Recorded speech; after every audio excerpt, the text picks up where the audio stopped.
ઉપમિતિ ભવ પ્રપંચ કથા વાંચના 2. કથાના પ્રકાર. લોકમાં અર્થ સંબંધી, કામ સંબંધી, ધર્મ સંબંધી અને સંકીર્ણ એટલે કે અર્થ, કામ, ધર્મ મિશ્ર એમ 4 પ્રકારની કહેવાય છે. 4 પ્રકારની વાંચના હોય છે: અર્થની, કામની, ધર્મની અને મિશ્ર. શામ, દામ આદિ નીતિ સંબંધી, ભૂસ્તર વિદ્યાને, કૃષિ વિદ્યાના વિષયોને બતાવનારી, ધન ઉપાર્જન કરવાની બાબતોથી ભરેલી કથાને અર્થકથા કહેવામાં આવે છે. એ કથા મનને ખરાબ કરનારી હોવાથી પાપ સાથે સંબંધ કરાવનારી છે અને તેટલા માટે તેને દુર્ગતિના માર્ગ પર લઈ જનારી ગણવામાં આવે છે. વિષયનું ગ્રહણ થાય એવો અર્થ જેમાં સમાયેલો હોય તે વય સંબંધી, દક્ષતા સૂચન કરનારી અને પ્રેમ તથા ચેષ્ટાથી ઉત્પન્ન થતી કથાને કામ કથા કહેવામાં આવે છે. એ કથા પણ અત્યંત મલિન વિષયો ઉપર રાગને વધારનારી અને વિપર્યાસ એટલે કે ઉલટાપણું કરાવનારી હોવાથી દુર્ગતિનો હેતુ કારણ અવશ્ય થાય છે.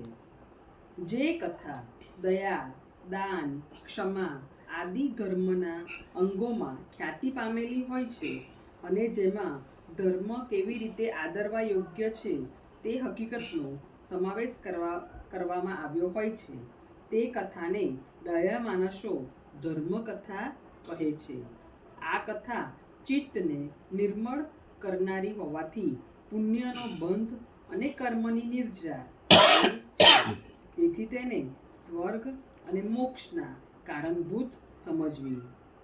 જે કથા અનેક પ્રકારના રસયુક્ત ધર્મ, અર્થ, કામ એ ત્રણેય વર્ગના સાધનભૂત ઉપાયોનું પ્રતિપાદન કરનારી હોય છે એટલે એવા વિષયોને સમાવી લેનારી હોય છે તેને સંકીર્ણ કથા કહેવામાં આવે છે.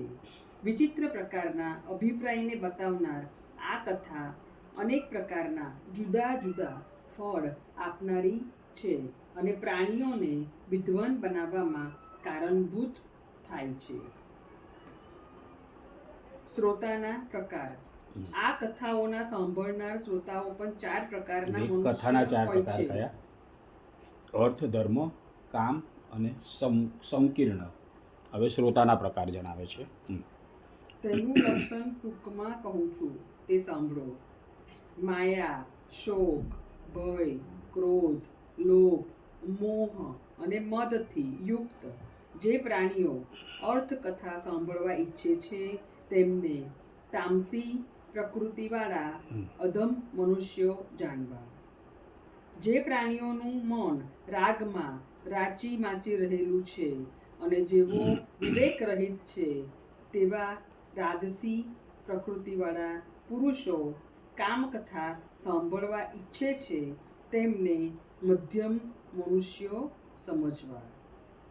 જે સાત્વિક પ્રકૃતિવાળા મહાપુરુષોની ઈચ્છા મોક્ષ મેળવવા માટે એકતાન થઈ રહી હોય છે અને તે સારું જેવો અંતઃકરણપૂર્વક શુદ્ધ ધર્મકથા જ સાંભળવાને ઈચ્છે છે તેમને ઉત્તમ પ્રાણીઓ જાણવા. જેઓ આ લોક અને પરલોક બંનેની અપેક્ષાવાળા હોય છે અને કાંઈક સત્વવાળા હોય છે તે સંકીર્ણ કથા સાંભળવા ઈચ્છા રાખે છે તેવા પ્રાણીઓને વર મધ્યમ મનુષ્યો ગણવા. રાજસી અને તામસી પ્રકૃતિવાળા પ્રાણીઓ ધર્મ શાસક અને અર્થકથાનું નિવારણ કરનારા મહાપુરુષોની અવગણના કરીને પોતે અર્થ અને કામકથા કરવામાં આનંદ માને છે. એવા પ્રાણીઓના રાગ, દ્વેષ અને મહામોહરૂપ 3 અગ્નિ અર્થ કામકથારૂપ ઘીની આહુતિથી ઘણો વૃદ્ધિ પામે છે. જેમ મયુરના ટહુકા શરીરના રોમ રોમને વધારે વિકસિત કરે છે તેમ કામ અને અર્થકથા પાપ કાર્યમાં ઉત્સાહની વૃદ્ધિ કરે છે. તેટલા માટે કામકથા અને અર્થકથા કદાપી પણ કરવી નહીં. દયામાનસ ઘા ઉપર ક્ષાર નાખવાનો વિચાર કરે? પરોપકાર કરવામાં તત્પર વિચક્ષણ પ્રાણીઓએ તેવું કામ કરવું જોઈએ કે જેથી સર્વ પ્રાણીઓનું આ ભવ અને પરભવમાં હિત થાય. આ પ્રમાણે હોવાથી લોકોને કામકથા અને અર્થકથા સારી લાગે છે, તો પણ સમજુ પ્રાણીઓએ તેનો અવશ્ય ત્યાગ કરવો ઉચિત છે, કારણ કે તે બંને પ્રકારની કથાઓ જો કે કરતી વખતે જરા ઠીક લાગે છે, પણ પરિણામે બહુ ભયંકર છે.